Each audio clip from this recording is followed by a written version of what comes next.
अस्सलाम वालेकुम and welcome to tonight with Najam Sethi. मैं हूं मुनीब फारूक और मेरे साथ मौजूद है नजम सेठी साहब।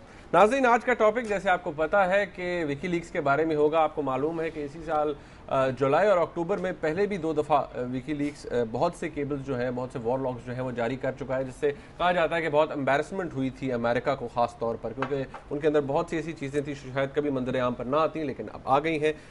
अभी तक जो डॉक्यूमेंट रिलीज हुए हैं 2.5 लाख के करीब कहा जाता है टोटल डॉक्यूमेंट्स हैं, जिनमें से 2200 के करीब ऐसे हैं जो कि पाकिस्तान से रिलेट करते हैं। आज के इस प्रोग्राम में हम ना सिर्फ उन डॉक्यूमेंट्स के अंदर जो इंपॉर्टेंट चीज़ें हैं, जो इंपॉर्टेंट एलिगेशंस हैं, इल्ज़ामात हैं, उनके हवाले से डिस्कशन करेंगे, और ये कि आने वाले दिनों में सेठी साहब से पूछेंगे कि ये तो पहली था उनका बैच, इसके बाद क्या हो सकता है, क्या आ सकता है, इसके ऊपर डिस्कशन करेंगे। और ये डॉक्यूमेंट्स लीक कैसे हुए, क्योंकि जो रिपोर्ट हो रहा है वो कुछ शायद और है और शायद सेठी साहब कुछ ज़्यादा जानते हैं।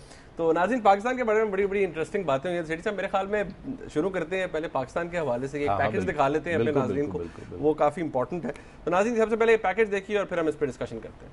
दस्तावेज़ात अमरीकी स्टेट डिपार्टमेंट और दुनिया भर में मौजूद अमरीकी सिफारत खानों, कौंसल खानों के बाहमी रवाबित के रिकॉर्ड पर मबनी है, जो दुनिया भर में जासूसी कर रहे हैं। दस्तावेज़ात के मुताबिक 2008 में स्टेट डिपार्टमेंट ने सिफारतकारों को बाकायदा हुक्म जारी किया कि वो दुनिया के अहम ममालिक के बारे में खुफिया मालूमात फराहम करें। रिपोर्ट के मुताबिक अमेरिका ने पाकिस्तानी रिएक्टर से अफजूदा यूरेनियम हटाने की कोशिश की, लेकिन नाकाम रहा। 2009 में अमेरिकी सफीर एन.डब्ल्यू. पैटरसन ने अमेरिकी हुकाम को बताया कि पाकिस्तान अमेरिकी माहिरीन को दौरे की इजाजत नहीं दे रहा। एक पाकिस्तानी एहलकार का कहना था कि मीडिया को भनक पड़ गई तो शोर मच जाएगा। विकी लीक्स के मुताबिक अमेरिका और बरतानिया को पाकिस्तान के जौहरी प्रोग्राम पर सख्त तशवीश है। विकी लीक्स ने पाकिस्तान के हवाले से पहली बार दस्तावेजात जारी की हैं। विकी लीक्स के मुताबिक ओबामा इंतजामिया मौजूदा हुकूमत के साथ ताउन के बावजूद ताहाल नए बाएतमाद साथियों की तलाश में है। लाहौर में मौजूद अमरीकी कौंसल खाने को डर है कि बाहर मौजूद रिक्शा ड्राइवर भी इसकी जासूसी कर रहा है। विकी लीक्स ने सऊदी फरमारवा शाह अब्दुल्ला के पाकिस्तान के सदर आसिफ अली जरदारी के बारे में तासुरात भी लिखे हैं। वेबसाइट के मुताबिक शाह अब्दुल्ला सदर जरदारी को पाकिस्तान की तरक्की में सबसे बड़ी रुकावट समझते हैं। उनका कहना है कि अगर दिमाग खराब हो तो असर पूरे जिस्म पर होता है।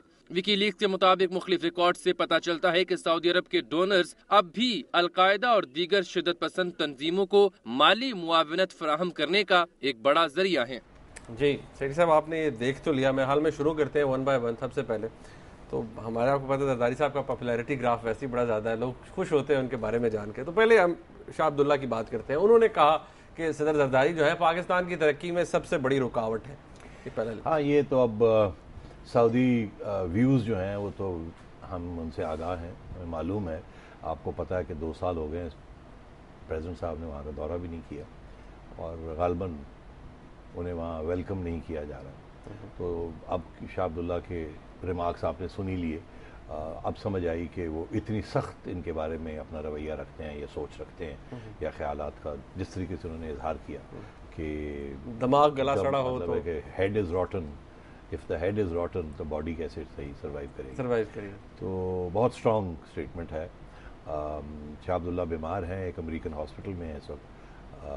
मगर अगर उन्हें ये पता चल जाए कि उनकी बातें अब सब दुनिया के और या पाकिस्तान के टेलीविज़न स्टेशन पर डिस्कस हो रही हैं, तो वो पसंद तो नहीं करेंगे इस बात को, क्योंकि वो एक रख रखाव भी होता है सब बात का और ये कॉन्फिडेंशियलिटी भी होती है। मगर दिलचस्प बात ये कि आपने ये पैकेज में एक ऐसी शख्स के बारे में आपने हमें बताया कि किंग अब्दुल्ला क्या सोचते हैं। दरअसल जरदारी साहब के बारे में एक और भी बयान आया है, शायद वो आपको मिला नहीं या आपने दिखाया नहीं है। मोहम्मद बिन जायद जी, मोहम्मद बिन जायद साहब जो कि deputy defence minister, de facto defence minister हैं यूएई के, उनके भी रिमार्क्स अब कुछ आया हो चुके हैं और उन्होंने बड़ी दिलचस्प बात कही।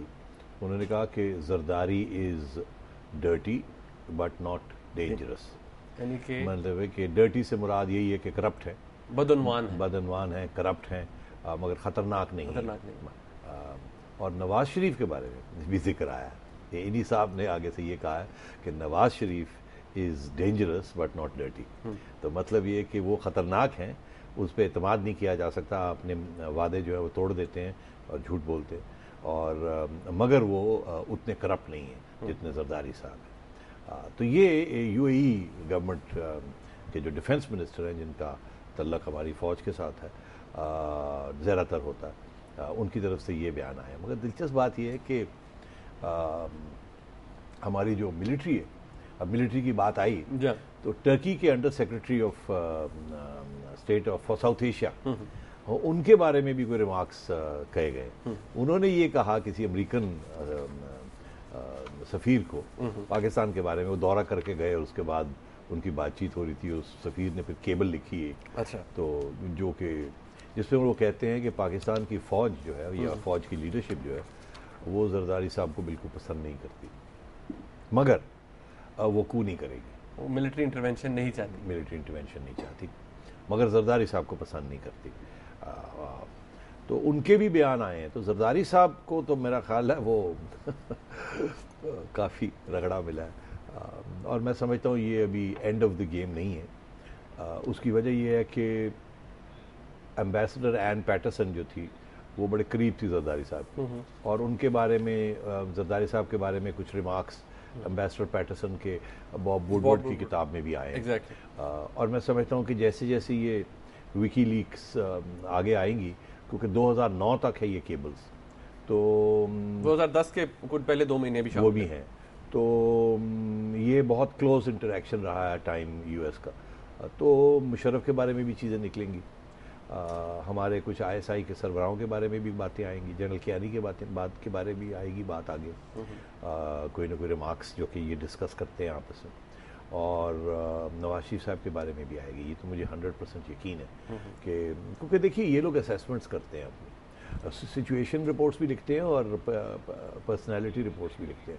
میں آپ کو ایک مختصراً یاد ہی آ گیا تو بتا دوں کہ 1996 میں 1966 میں جنرل ایوب خان نے آرمی ہائی کمانڈ میں تبدیلیاں کی تھی. جنرل موسیٰ CNC تھے اس وقت, ایوب خان تو فیلڈ مارشل تھے نا, تو ان کو تبدیل کیا. تو اس وقت برٹش ہائی کمیشن کی طرف سے ایک اپنی سیکرٹ ایجنسی کو ایک رپورٹ گئی جس میں جو نئے جنرلز جو جا رہے تھے اور جو آ رہے تھے اس کے بارے میں بھی ذکر کیا گیا. تو میں بہت مختصراً آپ کو بتا دوں کہ جنرل موسیٰ جو کہ کمانڈر ان چیف رہے پاکستان فوج, ان کے بارے میں لکھا تھا کہ یہ خاص انٹیلیجنٹ نہیں ہے, خاص انٹیلیجنٹ نہیں ہے. اور یحییٰ خان جو کہ وہ اب ابھر رہے تھے, آ رہے تھے آگے, ان کے بارے میں یہ لکھا تھا کہ بڑے انٹیلیجنٹ ہیں مگر شرابی کبابی ہیں. تو اس وقت بھی 1996 میں ابھی یحییٰ خان اقتدار میں نہیں آئے تھے, اور وہ جنرل رانی اور وہ سارے قصے نہیں تھے, اور برطانیہ کی کا سفارت خانہ جو ہے وہ یہ لکھ رہا تھا کہ یہ جنرل یحییٰ آ رہے ہیں اور وہ ایسے ہیں, اور جو جا رہے ہیں وہ ایسے ہیں. تو یہ بڑا پرانی ہسٹری. اچھا, یہ چیزیں چلتی رہتی. اچھا, اس میں اور بڑی امپورٹنٹ چیزیں پاکستان کے نیوکلیئر پروگرام کے حوالے سے کافی ریزرویشن ہے, اس کی سیکیورٹی کے حوالے سے این پیٹرسن نے ایک لیٹر لکھا جو کہ پبلک ہو گیا ہے, اوبویسلی اس لیکس میں سے شامل ہے. ناظرین, اس کے اوپر ہم مزید بات کریں گے اور یہ سوال بھی اٹھائیں گے کہ آنے والے وقت میں کیا کیا ہو سکتا ہے اور اس کے اثرات کیا ہوں گے انٹرنیشنل ریلیشنز میں. ہمارے ساتھ رہیے گا.